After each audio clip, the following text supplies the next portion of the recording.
Ladies and gentlemen, friends from the media, I welcome you to this media interaction. We will begin with opening remarks by the two leaders, following which they have consented to respond to one question each. I now request the Prime Minister of India to make his opening remarks. Mr. President and members of the media, it is a great pleasure and privilege to welcome back President Obama and the First Lady in India. Mr. President, we are honored that you accepted our invitation to be the chief guest of our Republic Day. And I know how busy you are. It is special because on this day, we celebrate the values shared by the world's two largest democracies. We are also the first United States President to visit India twice in office. It reflects the transformation in our relationship. It shows your deep personal commitment to this partnership. It tells us that our two nations are prepared to step forward firmly to accept the responsibility of this global partnership for our two countries and for shaping the character of this century. The promise and potential of this relationship has never been in doubt. This is a natural global partnership. It has become even more relevant in the digital age.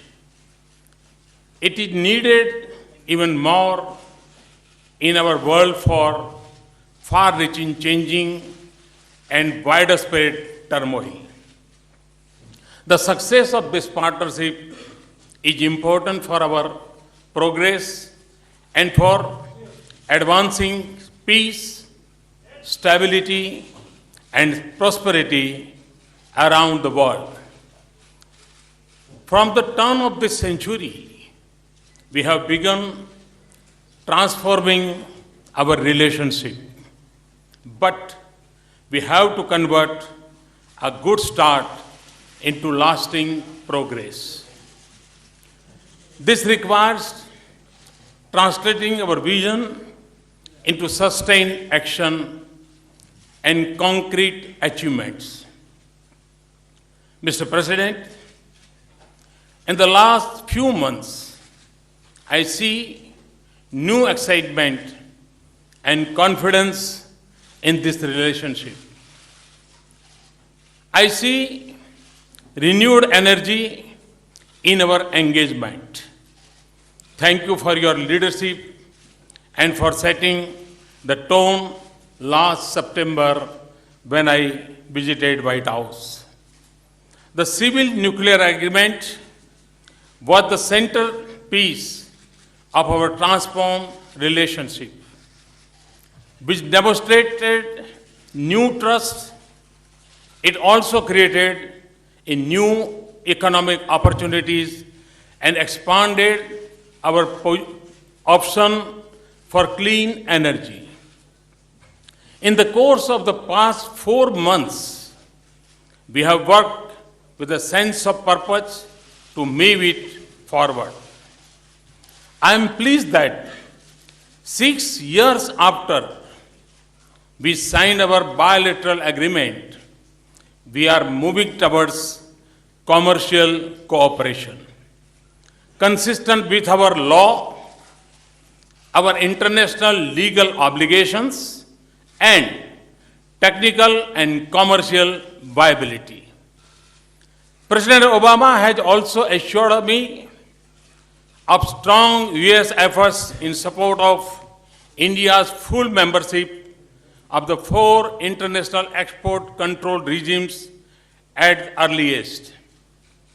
Today, we also decided to take up our growing defense cooperation to the new level. We have agreed in principle to pursue co-development and co-production of specific advanced defense projects. This will help upgrade our domestic defense industry and expand the manufacturing sector in India.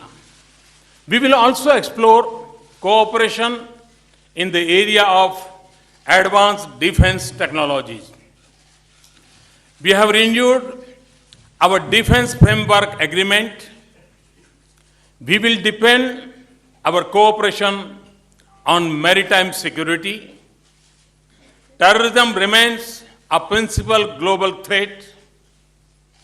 It is taking on a new character even as existing challenges persist.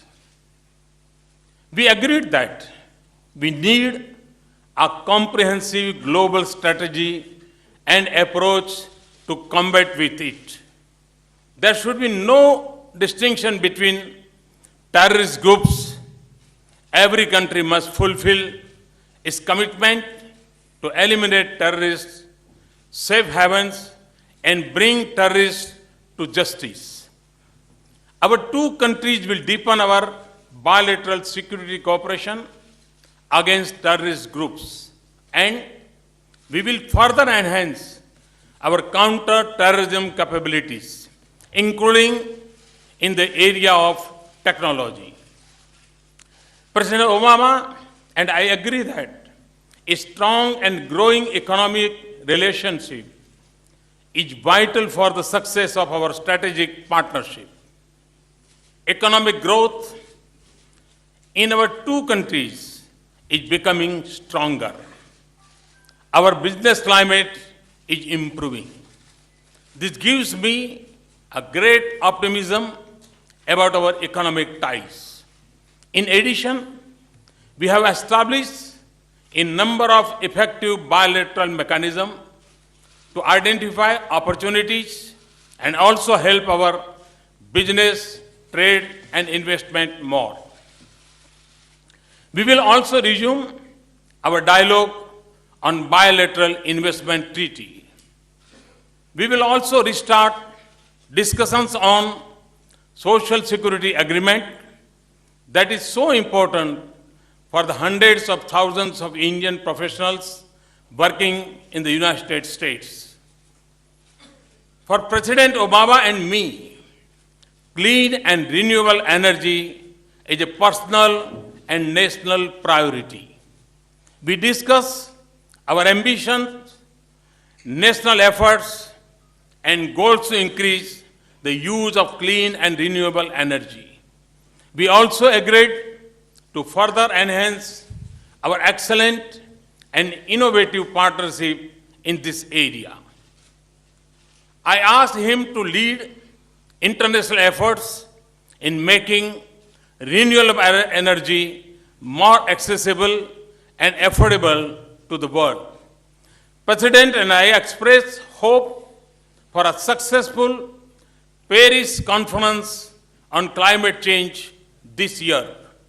We will continue to deepen our collaboration in science and technology, innovation, agriculture, health, education, and skills. These are central to the future of our 2 countries and also give us an opportunity to help others around the world. Indeed, our strategic partnership will only be complete if we assume our responsibility to work together to promote development and connectivity in our vast region. President Obama and I agreed to pursue this goal with sense of priority. President and I had an excellent discussion on global and regional issues. In particularly, We renewed our commitment to deepen our cooperation to advance peace, stability, prosperity in Asia, Pacific and Indian Ocean region, which is critical for the future of our two countries and the destiny of this world. We will also work closely to help Afghanistan through its transition. Our relationship stands at a new level today. We have outlined a broad vision for our friendship and cooperation that reflects the opportunities and challenges of this century.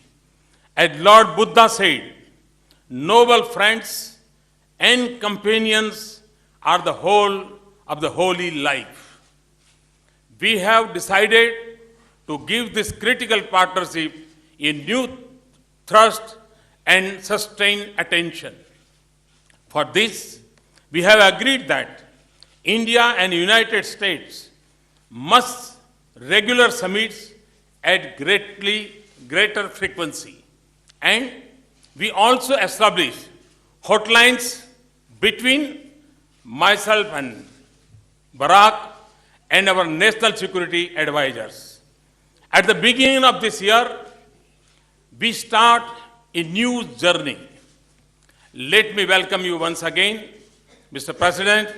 It is a great pleasure to have you with us. Thank you very much.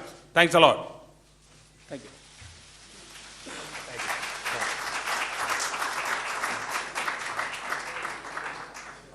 Namaste. Thank you, Prime Minister Modi, for those very generous words. I want to express my profound gratitude to not only you, but the people of India for the incredible hospitality that has been shown to me and Michelle. We are thrilled to be back in India. Mera pyar, bara namaskar. Mr. Prime Minister, thank you for the invitation to join the people of India on Republic Day. I am honored to be the first American president to attend this celebration, as well as the first president to visit India twice. And this reflects my commitment since the beginning of my presidency to deepen our ties with India. I'm pleased to be joined by members of my administration, as well as members of Congress and business leaders from the United States, all who believe that a strong relationship with India is critical for America's success in the 21st century. As two great democracies, two innovative economies, two societies dedicated to the empowerment of our people, including millions of Indian Americans, we are natural partners. When I addressed your parliament on my last visit, I laid out my vision for how India and the United States could build a defining partnership for the 21st century. And since then, we've made significant progress. Our trade has increased, our militaries exercise together more, we're cooperating on key global challenges, from nuclear proliferation to global health. And Mr. Prime Minister, your election and your strong personal commitment to the India-U.S. relationship gives us an opportunity to further energize these efforts. I was proud to welcome you to the White House last fall. Your reputation preceded you. As many of you know, in New York, the Prime Minister appeared in Madison Square Garden and was greeted like a Bollywood star. And it was, I think, a signal of the deep friendship between our peoples, as well as our close ties that we are working to expand even further. At the White House, we agreed to take this partnership to a new level. We advanced that work today. Prime Minister Modi, thank you for hosting me, including our Chai Pe Churcha. We need more of those in the White House. But even as this visit is rich with symbolism, we made substantive progress. Prime Minister has already indicated the United States and India have declared a new declaration of friendship that elevates and formalizes our partnership. And not only is it grounded in the values we share, but it commits us to more regular meetings at the leaders level and sets up frequent consultations across our government. We agreed that our trade and economic partnerships must focus on improving the daily lives of our people. Prime Minister Modi described for me his ambitious efforts to empower rural Indians with bank accounts and to ensure clean water and clean air for the Indian people, and we want to be partners in this effort. In the last few years, trade between our two countries has increased by some 60% toward a record $100 billion. We want to trade even more. So we welcome the reforms that the Prime Minister is pursuing to make it easier to do business here in India. Today we achieved a breakthrough understanding on two issues that were holding up our ability to advance our nuclear cooperation, and we're committed to moving towards full implementation. And this is an important step that shows how we can work together to elevate our relationship. We also, as the Prime Minister noted, agreed to resume discussions about a possible bilateral investment treaty.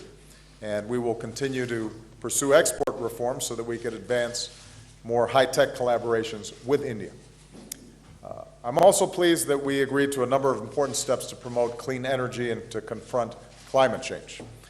We very much support India's ambitious goal for solar energy and stand ready to speed this expansion with additional financing. We're also launching new joint projects to improve air quality in Indian cities. The United States will share more data and develop tools to help India assess and adapt to the impact of climate change and to help vulnerable communities become more resilient. And going forward, we've agreed to work together to make concrete progress this year towards phasing out hydrofluorocarbons under the Montreal Protocol, and the Prime Minister and I made a personal commitment to work together to pursue a strong global climate agreement in Paris. As I indicated to him, I think India's voice is very important on this issue. Perhaps no country could potentially be more affected by the impacts of climate change, and no country is going to be more important in moving forward a strong agreement than India, so we appreciate his leadership. We agreed to deepen our defense and security cooperation. We've renewed the framework that guides our defense cooperation for another 10 years, and in a major step forward for our relationship, our defense technology and trade initiative will allow us to jointly develop and produce new defense technologies.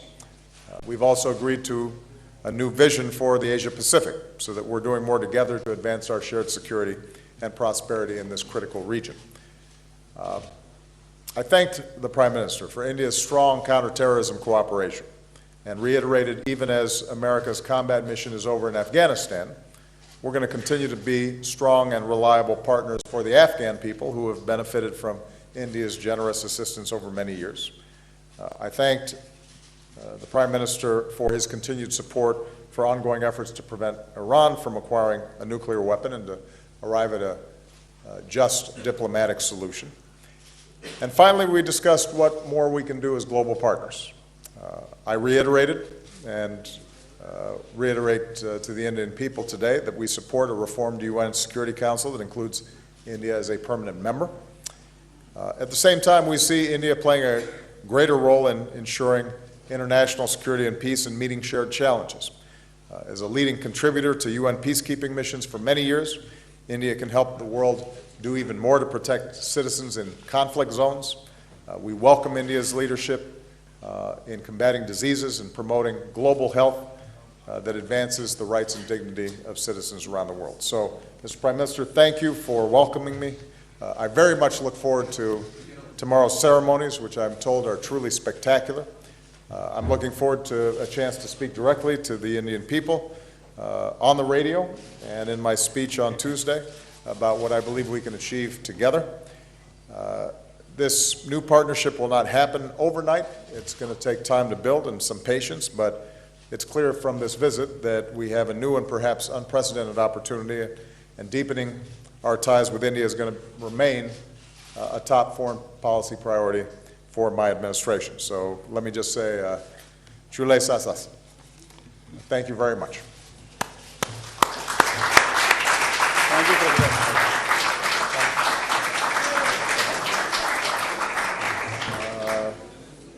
I now